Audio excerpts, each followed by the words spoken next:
ಯಾರೂ ಕಸ್ಟಡಿಯಲ್ಲಿ ಇಲ್ವಾ ಅಂತ ಕೇಳ್ತಾ ಇದ್ದಾರಂತೆ. ಅರೆ, ಇಷ್ಟು ಬ್ರೂಟಲ್ಲಾಗಿ ಕೊಲೆ ಮಾಡಿ ಯಾರೂ ಕಸ್ಟಡಿಯಲ್ಲಿ ಇಲ್ವಾ ಅನ್ನೋದು ತಾತ್ಪರ್ಯ. ನನಗೆ ವಿವರ ಕೊಡಿ, ಎಕ್ಸ್ಟ್ರಾ ವಿವರಗಳನ್ನು ಕೊಡಿ ಅಂತ ಕೇಳಿದ್ದಾರಂತೆ. ಎಲ್ಲ ಆರೋಪಿಗಳು ಬೇಲ್ ಮೇಲಿದ್ದಾರಾ ಈ ಪ್ರಶ್ನೆಯನ್ನು ಕೂಡ ಕೇಳಿದ್ದಾರೆ. ಪ್ರಶ್ನೆಗೆ ಹೌದು ಅಂತ ಉತ್ತರ ಕೊಡ್ತಾ ಇದ್ದ ಹಾಗೇನೆ ಇಡೀ ಪ್ರಕರಣದಲ್ಲಿ ಮತ್ತೆ ಕೇಳಿದ್ದಾರೆ, ಯಾರೂ ಕಸ್ಟಡಿಯಲ್ಲಿ ಇಲ್ವಾ, ಇಂಥ ಬ್ರೂಟಲ್ ಮರ್ಡರ್ನಲ್ಲಿ ಇಷ್ಟು ಜನ ಆರೋಪಿಗಳ ಪಾತ್ರ ಇದ್ರು, ಯಾರೂ ಇಲ್ವಾ, ಹಾಗಾದರೆ ಎಲ್ಲರದ್ದು ಕೂಡ ಒಂದೊಂದೇ ವಿವರಗಳನ್ನು ಕೊಡಿ ಅಂತ ಕೇಳಿದ್ದಾರಂತೆ.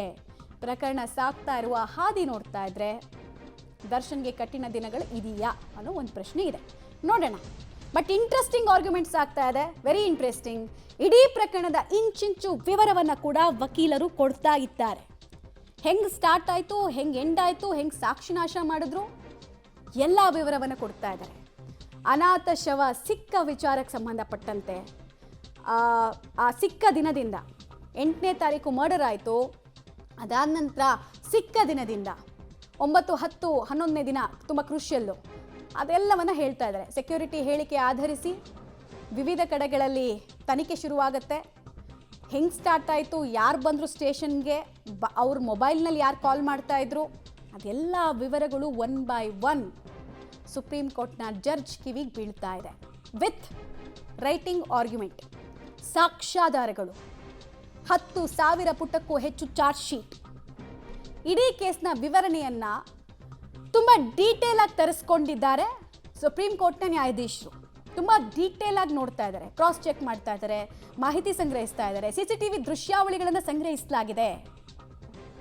ಎಲ್ಲಿ ಕೊಲೆಯಾದಂತಹ ರೇಡಿಯಸ್ ಇತ್ತಲ್ಲ, 7 ಕಿಲೋಮೀಟರ್ ರೇಡಿಯಸ್ಸು, ಯಾವ್ಯಾವ ಕಾರು ಎಲ್ಲೆಲ್ಲಿ ಮೂಮೆಂಟ್ ಆಗಿತ್ತು ಅಂತ ಅದನ್ನೆಲ್ಲ ರೆಕಾರ್ಡ್ ಮಾಡಿದ್ದಾರೆ ಪೊಲೀಸರು. ಸೊ ಅದನ್ನು ಕೂಡ ನೋಡಿದ್ದಾರೆ. ಸೆಕ್ಯೂರಿಟಿ ಫಸ್ಟ್ ಶವ ನೋಡಿದ್ದು ಯಾರು ಆ ವ್ಯಕ್ತಿ, ಅದನ್ನು ದಾಖಲಿಸಿರೋದ್ರ ಬಗ್ಗೆ ಕೂಡ ಉಲ್ಲೇಖ ಮಾಡಿದ್ದಾರೆ. ಶವ ಸಿಕ್ಕ ಪೊಸಿಷನ್ ಬಗ್ಗೆನೂ ವಿವರಿಸ್ತಾ ಇದ್ದಾರೆ, ಅದು ಬರುತ್ತೆ ನೆಕ್ಸ್ಟು. ಅಪಾರ್ಟ್ಮೆಂಟ್ CCTVಯಲ್ಲಿ ಮೃತದೇಹದ ವಿಡಿಯೋ ಇದೆ. ಫಸ್ಟು ರೇಣುಕಾ ಸ್ವಾಮಿಯ ಶವ ಸಿಗುತ್ತೆ, ಅದೊಂದು ಅನಾಥ ಶವ ಅಂತ ಭಾವಿಸಲಾಗಿರುತ್ತೆ. ಯಾಕಂದರೆ ಮುಖ ಐಡೆಂಟಿಫೈ ಮಾಡೋದಕ್ಕೇನು ಉಳಿದಿರಲ್ಲ ಮುಖದಲ್ಲಿ. ಸೆಕ್ಯೂರಿಟಿ ಯಾರು ಫಸ್ಟ್ ಶವವನ್ನು ನೋಡ್ತಾರೆ, ಅವ್ರ ಹೇಳಿಕೆ, ಸ್ಥಳ ಮಹಜರ್ ಹೆಂಗೆ ಮಾಡಲಾಯಿತು, ನಂತರ CCTV ದೃಶ್ಯಾವಳಿಗಳನ್ನು ಸಂಗ್ರಹಿಸಿರೋದ್ರ ಬಗ್ಗೆ ಕೂಡ ವಿವರಣೆಯನ್ನು ಕೊಡ್ತಾ ಇದ್ದಾರೆ. ಕಾರುಗಳಲ್ಲಿ ಬಂದು ಶವವನ್ನು ಎಸೆದು ಹೋದ ಬಗ್ಗೆ ಕೂಡ ಮಾಹಿತಿಯನ್ನು ಕೊಡ್ತಾ ಇದ್ದಾರೆ. ಆ ಸುಂಕದಕಟ್ಟೆ ಹತ್ರ ಇರುವಂತಹ ಒಂದು ಅಪಾರ್ಟ್ಮೆಂಟು ರಾಜಾ ಕಾಲುವೆ ಪಕ್ಕದಲ್ಲಿ, ಅಲ್ಲಿ ಎಸೆದು ಹೋಗಿದ್ರ ಬಗ್ಗೆ ಸೆಕ್ಯೂರಿಟಿ ಹೇಳಿಕೆಯನ್ನು ಆಧರಿಸಿ ಫಸ್ಟ್ FIR ಅನ್ನು ಮಾಡ್ತಾರೆ, ಪ್ರಥಮ ವರ್ತಮಾನ ವರದಿ. ಅದಾದ ಬಳಿಕ CCTV ದೃಶ್ಯಾವಳಿಗಳನ್ನು ಸಂಗ್ರಹಿಸ್ತಾರೆ, ಕೊಲೆ ಯಾರು ಮಾಡಿದ್ದು ಅಂತ ಪೊಲೀಸರು. ಅಪಾರ್ಟ್ಮೆಂಟ್ CCTVಯ ಮುಂಭಾಗದಲ್ಲಿದ್ದಂತಹ ಅಷ್ಟು CCTVಗಳನ್ನು ನೋಡಿದಾಗ ಒಂದು ಕಾರಲ್ಲಿ ವ್ಯಕ್ತಿಗಳು ಬಂದು ಎಸ್ದು ಹೋಗೋದು ಗೊತ್ತಾಗತ್ತೆ. ಅನುಮಾನಾಸ್ಪದವಾಗಿ ಕಾರು ಸಂಚರಿಸ್ತಾ ಇದ್ದಿದ್ದು ಗೊತ್ತಾಗತ್ತೆ. ಬಿಳಿ ಸ್ಕಾರ್ಪಿಯೋ ಕಾರಿನಲ್ಲಿ ಶವವನ್ನು ತಂದು ರಾಜಾ ಕಾಲುವೆಯಲ್ಲಿ ಬಿಸಾಡಿದ್ದಾರೆ. ಆಗ ಜಡ್ಜ್ ಕೇಳಿದ್ದಾರೆ, CCTVಯಲ್ಲಿ ಆರೋಪಿಗಳು ಕಾಣಿಸ್ಕೊಂಡಿದ್ದಾರಾ, ಕಂಡಿದೆಯಾ ಐಡೆಂಟಿಟಿ ಅಂತ ಕೇಳಿದ್ದಾರೆ ಜಡ್ಜು. ಈ ಥರದ್ದೆಲ್ಲ ಹೇಳಿಕೆಗಳನ್ನು ಓದಬೇಕಾದ್ರೆ ನೋಡಬೇಕಾದ್ರೆ ಡೌಟ್ ಬಂದಾಗ ಕೇಳ್ತಾರೆ, ಸಿಕ್ಕಿದೆಯಾ ಅಲ್ಲಿ, ಸರಿಯಾಗಿದೆಯಾ, ಇವರೇನಾ ಅಂತ ಕೇಳ್ತಾರೆ. ಅಂತೆಯೇ ಅದ್ರ ಬಗ್ಗೆ ಕೂಡ ಉತ್ತರವನ್ನು ಕೊಟ್ಟಿರ್ತಾರೆ. ಅದನ್ನು ಕೂಡ ನಾವು ಮುಂದಿನ ಹಂತದಲ್ಲಿ ಹೇಳ್ತಾ ಹೋಗ್ತೀವಿ ಏನಾಯಿತು ಅಂತ. ಇಡೀ ಕೇಸ್ನ ಬಗ್ಗೆ ಸಂಪೂರ್ಣ ವಿವರಣೆಯನ್ನು ಪಡೆದುಕೊಳ್ತಾ ಇದ್ದಾರೆ ಸುಪ್ರೀಂ ಕೋರ್ಟ್ನ ನ್ಯಾಯಾಧೀಶರು. ಹೆಣ ಸಿಕ್ಕ ದಿನ ಏನೇನಾಯಿತು, ಸ್ಥಳ ಮಹಜರ್ ಪ್ರೊಸೀಜರ್ ಫಾಲೋ ಆಗಿದೆಯಾ ಅಂತ ನೋಡ್ತಾರೆ. CCTV ದೃಶ್ಯಾವಳಿಗಳಲ್ಲಿ ಆರೋಪಿಗಳ ಮುಖಚೆಹರೆ ಕಂಡು ಬಂದಿದೆಯಾ, ಆ ಫೋಟೋಗ್ರಫಿ ಎಲ್ಲ ಇರುತ್ತೆ, ಅದನ್ನೆಲ್ಲ ತೆಗೆದು ನೋಡ್ತಾರೆ. ಒಂದು ಬುಕ್ಲೆಟ್ ಥರನೇ ಕೊಟ್ಬಿಟ್ಟಿರ್ತಾರೆ. ಕಾರುಗಳಲ್ಲಿ ಬಂದು ಶವವನ್ನು ಎಸೆದು ಹೋಗಿದ್ದಾರೆ ಅಂತ ವಿವರಣೆ ಕೊಡಬೇಕಾದ್ರೆ, ಹಾಗೂ ಅನುಮಾನಾಸ್ಪದವಾಗಿ ಕಾರು ಸಂಚಾರ ಅವತ್ತು ಮಾಡ್ತಾ ಇತ್ತು ಶವ ಎಸೆಯೋ ದಿನ, ಬಿಳಿ ಸ್ಕಾರ್ಪಿಯೋ ಕಾರನ್ನು ಉಪಯೋಗಿಸಿಕೊಂಡು ಆರೋಪಿಗಳು ಬಂದಿದ್ರು. ರಾಜಾ ಕಾಲುವೆಯಲ್ಲಿ ಶವವನ್ನು, ರೇಣುಕಾ ಸ್ವಾಮಿ ಶವವನ್ನು ಬಿಸಾಡಿದ್ದಾರೆ. ಎಲ್ಲ ವಿಚಾರಗಳನ್ನು ಹೇಳ್ತಾ ಕೆಲ ಪ್ರಶ್ನೆಗಳಿಗೆ ಉತ್ತರವನ್ನು ಕೂಡ ಕೊಟ್ಟಿದ್ದಾರೆ. ಆಮೇಲೆ FIRನಲ್ಲಿ A2 ಅಂತಿತ್ತಲ್ಲ, ಡಿ ಬಾಸ್ ಅಲಿಯಾಸ್ ದರ್ಶನ್ ಅಂತ. ಜಡ್ಜ್ ಕೇಳಿದ್ದಾರೆ, ನಟ ಯಾರು ಇದರಲ್ಲಿ ಅಂತ ಕೇಳಿದ್ದಾರೆ, ಹೆಸರೇನು ಆತಂದು ಅಂತ ಕೇಳಿದ್ದಾರೆ, ಮತ್ತು ಇವರಿಬ್ರಿಗೂ ಏನು ಸಂಬಂಧ, ಕೊಲೆ ಯಾಕಾಯಿತು ಅಂತೆಲ್ಲ ಕೇಳ್ತಾ ಕೆಲ ಕಡೆಗಳಲ್ಲಿ ಆಶ್ಚರ್ಯ ವ್ಯಕ್ತಪಡಿಸಿದ್ದಾರೆ. ಇಷ್ಟು ಬ್ರೂಟಲ್ ಆಗಿ ಮರ್ಡರ್ ನಡೆದಿದ್ರು ಕೂಡ ಎಲ್ಲ ಆರೋಪಿಗಳು ಬೇಲ್ ಮೇಲಿದ್ದಾರಾ ಅಂತ ಕೇಳಿದ್ದಾರಂತೆ. ನೋಡಿ ಅಲ್ಲಿ ಬಂತು, ಎಲ್ಲ ಆರೋಪಿಗಳು ಬೇಲ್ ಮೇಲಿದ್ದಾರಾ, ಸರ್ಪ್ರೈಸಿಂಗ್ ಅಂತ ಅನಿಸಿದೆ ಜಡ್ಜಿಗೆ, ಹೀಗಾಗಿ ಕೇಳಿದ್ದಾರೆ ಅವರು.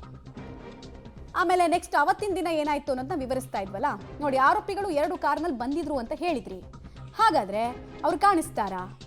ಸಾಕ್ಷ್ಯನಾಶ ಮಾಡಲು ಉದ್ದೇಶಪೂರ್ವಕವಾಗಿ ಅವರು ಕಾಣಿಸ್ಕೊಂಡಿಲ್ವಾ? ಈ ಥರದ್ದೆಲ್ಲ ಪ್ರಶ್ನೆಗಳನ್ನು ಕೇಳಿದ್ದಾರೆ ಜಡ್ಜ್. 2 ಕಾರ್ನಲ್ಲಿ ಒಂದು ಕಡೆ ಕೂಡ ಮುಖಚೆಹರೆ ಕಾಣಿಸಿಲ್ವಾ, ಅಥವಾ ಸಾಕ್ಷಿನಾಶ ಮಾಡೋ ಉದ್ದೇಶದಿಂದಲೇ ಅವರು ಕಾಣಿಸ್ಕೊಂಡಿರ್ಲಿಲ್ವಾ? ಅಂದರೆ ಪೂರ್ವ ನಿಯೋಜಿತವಾಗಿತ್ತಾ ಇದು ಪ್ಲಾನು? ಆ ಕ್ಷಣದ ಆವೇಶಕ್ಕೆ ಕೋರ್ಟ್ನಲ್ಲಿ ಬೇರೆ ರೀತಿ ತೀರ್ಪು ಬರುತ್ತೆ. Intentional murder, pre plan murder ಅಂದರೆ ಬೇರೆ ರೀತಿ ನೋಡುತ್ತೆ ಕೋರ್ಟು. ಅದಕ್ಕೋಸ್ಕರ ಇದನ್ನೆಲ್ಲ ಕ್ರಾಸ್ ವೆರಿಫೈ ಮಾಡ್ತಾ ಇದ್ದಾರೆ. ಕಾಣಿಸಿಲ್ವಾ, ಕಾಣಿಸಿತ್ತಾ, ಸಾಕ್ಷಿನಾಶ ಆಗಿತ್ತಾ, ಇದನ್ನೆಲ್ಲ ನೋಡ್ತಾ ಇದ್ದಾರೆ. ಈ CCTVಲಿ ಆರೋಪಿಗಳ ಸುಳಿವಿದೆ ಅಂತ ಒಂದು CCTV ಫುಟೇಜ್ಗೆ ಸಂಬಂಧಪಟ್ಟಂತೆ ಹೇಳ್ತಾರೆ ಪೊಲೀಸರು. ಎಷ್ಟು ಕಾರ್ ಉಪಯೋಗಿಸಿದ್ರು ಅನ್ನೋದನ್ನ ಕೂಡ ಕೇಳಿದ್ದಾರೆ. ಸಾಕ್ಷಿನಾಶ ಮಾಡೋದಕ್ಕೆ ಟ್ಯಾಂಪರಿಂಗ್ ಆಫ್ ಎವಿಡೆನ್ಸ್ ಅಂತ ಇದನ್ನು ಕರೀತಾರೆ. ಸಾಕ್ಷಿನಾಶ ಮಾಡೋದಕ್ಕೆ ಉದ್ದೇಶಪೂರ್ವಕವಾಗಿ ಅವ್ರ ಮುಖ ಮುಚ್ಚಿದ್ಯಾ ಅಂತ ಕೇಳ್ತಾರೆ. ಆಗ ಕೆಲ CCTVಗಳ ಫುಟೇಜಸ್ ಬಗ್ಗೆ ಮಾತಾಡ್ತಾ ಒಂದು CCTVಯಲ್ಲಿ ಆರೋಪಿಗಳ ಸುಳಿವಿರೋದ್ರ ಬಗ್ಗೆ ಜಡ್ಜ್ ಗಮನಕ್ಕೆ ಸರ್ಕಾರಿ ವಕೀಲರು ತರ್ತಾರೆ. ಸರ್ಕಾರದ ಪರ ವಕೀಲ ಸಿದ್ಧಾರ್ಥ್ ಅವರು ಮಂಡಿಸ್ತಾ ಇರುವಂತಹ ವಾದ ಇದು. ಹಾಗೆ ಯಾವ ಆರೋಪಿಯೂ ಜೈಲಿನಲ್ಲಿ ಇಲ್ವಾ ಅಂತ ಕೇಳಿರೋ ಪ್ರಶ್ನೆ ಇದೆಯಲ್ಲ, ಈ ಪ್ರಶ್ನೆ ಯಾರಿಗೆ ಎಷ್ಟು ಖಾರವಾಗುತ್ತೆ ಅನ್ನೋದನ್ನು ನೋಡ್ಬೇಕು ನಾವು. ಇಂತಿಂಥ ಅಬ್ಸರ್ವೇಷನ್ಸ್ ಇದೆಯಲ್ಲ, ಇದು ತುಂಬಾ ಕ್ರೂಷಿಯಲ್ ಆಗುತ್ತೆ. ಮುಂದುವರೆದು ಪಟ್ಟಣಗೆರೆ ಶೆಡ್ನಲ್ಲಿ ಕೊಲೆಗೆ ಬಳಸಿದ ಕಾರು ಪತ್ತೆ ಆಗುತ್ತೆ. ಚಾರ್ಜ್ ಶೀಟ್ನಲ್ಲಿ ಅದೆಲ್ಲ ಉಲ್ಲೇಖ ಆಗಿತ್ತು. 6 ಎಕರೆ ಜಾಗದಲ್ಲಿ ಕಾರು ಪತ್ತೆ ಆಯಿತು, ಇದೇ ಕ್ರೈಮ್ ಸೀನ್ ಅಂತ ವಿವರಿಸ್ತಾ ಇದ್ದಾರೆ ಸರ್ಕಾರಿ ಪರ ವಕೀಲರು. ಪಟ್ಟಣಗೆರೆ ಶೆಡ್ನ ವಿಸ್ತೀರ್ಣ 6 ಎಕರೆ. ಅದರಲ್ಲಿ ಡೆಡ್ ಬಾಡಿ ಡಿಸ್ಪೋಸಲ್ ಮಾಡೋದಕ್ಕೆ ಬಳಸಿದ ಕಾರ್ ಇದೆಯಲ್ಲ, ಅದು ಪತ್ತೆ ಆಯಿತು. ಪೊಲೀಸರು ಹುಡುಕೊಂಡು ಹೋದಾಗ ಈ ಜಾಗದಲ್ಲಿ ರಿಕವರಿ ಮಾಡಲಾಯಿತು. ಜಾಗ ಯಾರ್ದು ಅಂತ ಸಹಜವಾಗಿ ಪ್ರಶ್ನೆ ಬರುತ್ತಲ್ವಾ. A10 ವಿನಯ್ ಸಂಬಂಧಿಕರದ್ದು ಆ ಜಾಗ ಅಂತ ಮಾಹಿತಿಯನ್ನು ಕೊಟ್ಟಿದ್ದಾರೆ. ಆತ ಕೂಡ ಪ್ರಕರಣದ ಅಕ್ಯೂಸ್ಡೇ. ಸೊ ಅಕ್ಯೂಸ್ನ ಜಾಗದಲ್ಲೇ ಇದೆಲ್ಲವೂ ನಡೆದಿದೆ ಅನ್ನೋದನ್ನ ಹೇಳೋ ಪ್ರಯತ್ನವನ್ನ ಸರ್ಕಾರಿ ಪರ ವಕೀಲರು ಮಾಡ್ತಿದ್ದಾರೆ. A10 Vinay Stony Brooke pub ಮಾಲೀಕ. ಪಟ್ಟಣಗೆರೆ ಶೆಡ್ನಲ್ಲಿ ಕೊಲೆಗೆ ಬಳಸಿದ ಕಾರು ಪತ್ತೆ ಆಗಿದ್ದು ಈತಂದೇ ಜಾಗದಲ್ಲಿ, ಅಂದರೆ ಈತನ ಸಂಬಂಧಿಕರ ಜಾಗದಲ್ಲಿ. ಆತ ಕೂಡ ಪ್ರಕರಣದ A10 ಅನ್ನೋ ವಿಚಾರವನ್ನು ತಿಳಿಸಿದ್ದಾರೆ. ಆತನ ಹಿನ್ನೆಲೆ ಬಗ್ಗೆ ಕೂಡ ಮಾಹಿತಿ ಕೊಡ್ತಾ ಇದ್ದಾರೆ. ಸ್ಟೋನಿ ಬ್ರೂಕ್ ಅಂತ. ಸ್ಟೋನಿ ಬ್ರೂಕ್ ವಿಚಾರನೂ ಮುಂದಕ್ಕೆ ಬರುತ್ತೆ. ಕೊಲೆ ಬಳಿಕ 4 ಆರೋಪಿಗಳು ಪೊಲೀಸರ ಮುಂದೆ ಬಂದು ಶರಣಾಗ್ತಾರೆ. ಬಟ್ ಕೊಲೆ ಮಾಡಿದ್ಯಾರೋ, ಕೊಲೆಯ ನಂತರ ಬಾಡಿ ವಿಲೇವಾರಿ ಮಾಡಿದ್ಯಾರೋ ಅನ್ನೋದನ್ನ ಕೂಡ ಇಲ್ಲಿ ವಿಂಗಡಿಸೋ ಕೆಲಸವನ್ನ ಸರ್ಕಾರಿ ಪರ ವಕೀಲರು ಬಹುಶಃ ಮಾಡ್ತಿದ್ದಾರೆ ಅಂತ ಅನ್ಸುತ್ತೆ. ಹಾಗಾಗಿ ಅದನ್ನು ಡೀಟೇಲ್ ಆಗಿ ಹೇಳ್ತಾ ಇದ್ದಾರೆ, ಇಂಥವ್ರದ್ದು ಪಾತ್ರ ಇದು ಅಂತ. ಕೊಲೆಯ ಬಳಿಕ 4 ಆರೋಪಿಗಳು, ಆ ಕೇಶವು, ನಿಖಿಲು, ಕಾರ್ತಿಕ್ ಅಂತೆಲ್ಲ ಬರ್ತಾರಲ್ಲ, ಅವರಷ್ಟು ಜನ ಬಂದು ಶರಣಾಗ್ತಾರೆ, ಸರೆಂಡರ್ ಆಗ್ತಾರೆ ಪೊಲೀಸರ ಮುಂದೆ.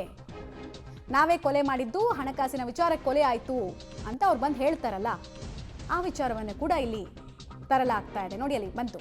ಫೈನಾನ್ಸ್ ವಿಚಾರಕ್ಕೆ ಕೊಲೆ ಅಂತ ಶರಣಾದವರು ಆರಂಭಿಕ ಹಂತದಲ್ಲಿ ಹೇಳಿಕೆಯನ್ನ ಪೊಲೀಸರ ಮುಂದೆ ಕೊಡ್ತಾರೆ. ಇನ್ನು ವಿಚಾರಣೆ ಸ್ಟಾರ್ಟ್ ಸರಿಯಾಗಿರಲಿಲ್ಲ, ಅಷ್ಟು ಬೇಗ ಬಂದು ನಾವೇ ಕೊಲೆ ಮಾಡಿದ್ದು, ನಮಗೂ ಅವ್ರಿಗೂ ಕಿರಿಕಾಗಿತ್ತು ಅಂತ ಹೇಳ್ತಾ ಇದ್ದ ಹಾಗೆ ಪೊಲೀಸರಿಗೆ ಅನುಮಾನ ಬರುತ್ತೆ.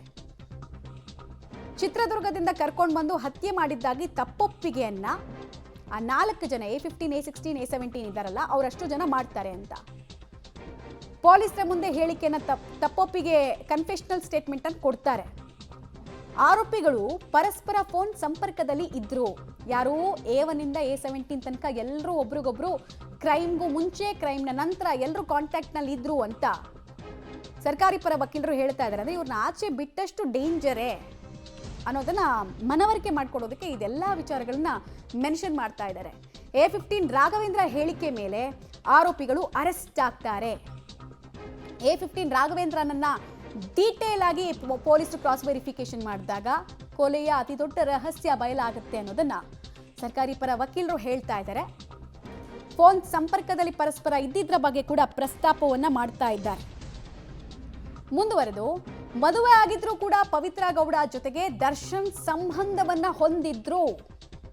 ಕೊಲೆ ಆರೋಪಿ ದರ್ಶನ್ ಮದುವೆ ಆಗಿದ್ರೂ ಕೂಡ ಪವಿತ್ರ ಗೌಡ ಜೊತೆಗೆ ಲಿವಿಂಗ್ ರಿಲೇಶನ್ಶಿಪ್ ಇತ್ತು ಅನ್ನೋದನ್ನ ಕೋರ್ಟ್ ಗಮನಕ್ಕೆ ತರೋ ಪ್ರಯತ್ನ ಆಗಿದೆ.